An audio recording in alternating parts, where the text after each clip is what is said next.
Welcome to the News Hour. Major Hollywood studios have reached a tentative deal with writers after nearly 5 months of striking. In coming days, members of the Writers Guild of America will vote to approve the new contract, which includes pay increases to keep up with streaming and protections around the use of artificial intelligence.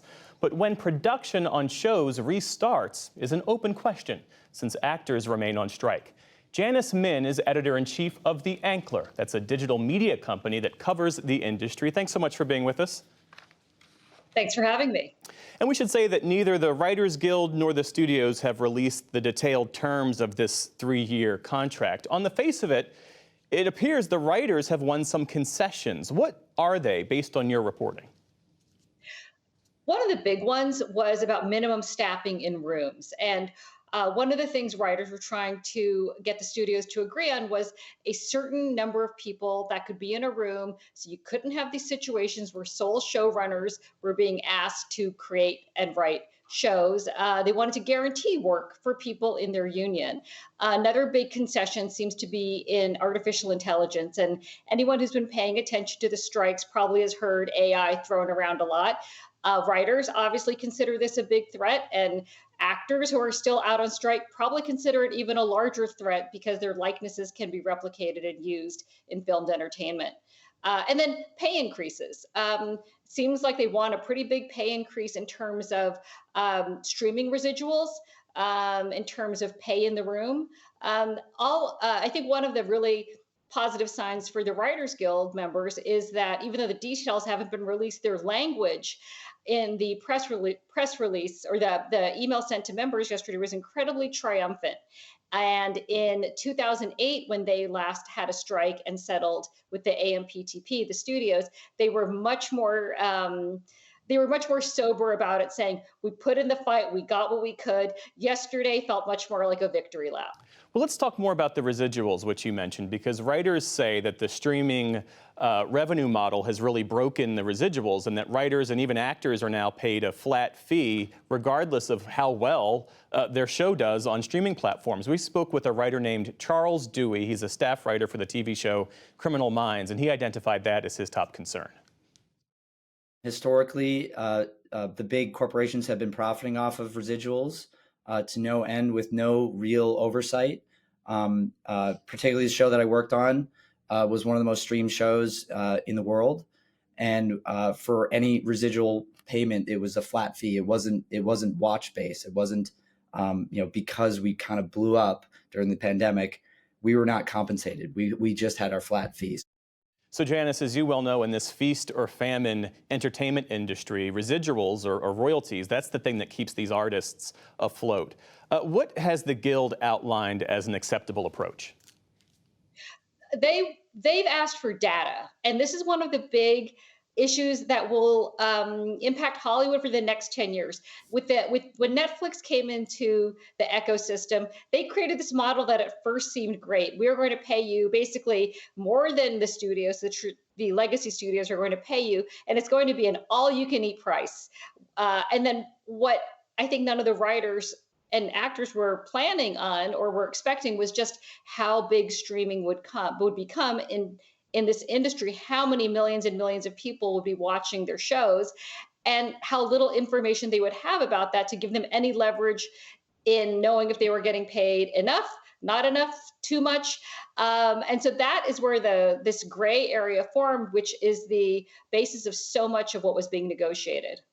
Our team also spoke with a writer named Jorge Reyes. He writes for shows on streaming platforms, and he expressed some concern about the impact of artificial intelligence. They just hire us to tweak things, and that would reduce us to a gig economy. It would reduce what a writer earns. It would reduce our pension. It would reduce our health care. So it would decimate us in a way that we weren't willing to accept. So you can understand the ways in which the studios would want to expand into the realm of AI. What might a compromise look like on this issue? I am going to imagine there probably, it sounds like that there are very specific guidelines around credits and the usage and the actual usage of AI to originate ideas. I think that it's also in the way that actors are looking to protect their likeness. AI, as you know, requires it feeds off original existing material.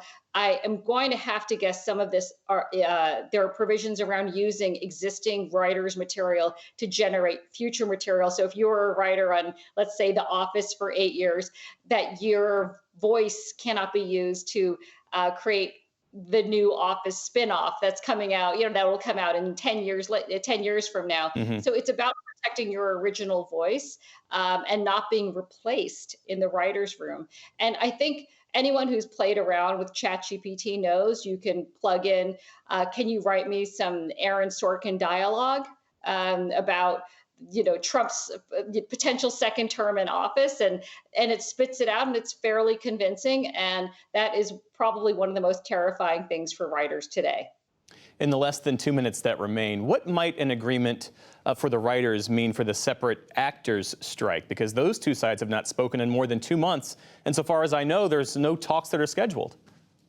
There are no talks scheduled, and one of the things that we should look out for is that the Screen Actors Guild leadership has been much more strident, and they are asking for different things. In some ways, they are asking for more. So Fran Drescher, the president of SAG, formerly the star of The Nanny, she has come out with, even in these very heated times, especially loaded language against the studios, calling them land barons, being particularly insulting personally to Robert Iger, the CEO of Disney.